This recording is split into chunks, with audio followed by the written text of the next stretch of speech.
और दीदी के बैंक अकाउंट में हर महीना 3,000 रुपया भाजपा सरकार पहुंचाएगी।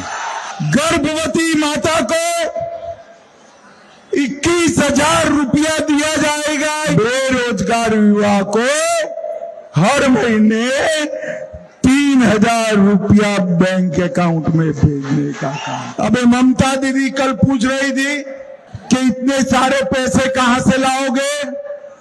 दीदी, आपका भाईपो जो करप्शन करता है हम बंद करेंगे तो इसमें से सभी दीदी लोगों को 3,000 रुपया देने का काम हो जाए। सब डेली पैसेंजारी करे সকালে আসছে রাত্রে যাচ্ছে আর সব রাষ্ট্র ব্যবস্থাকে কাজে লাগাচ্ছে একজন মহিলার বিরুদ্ধে।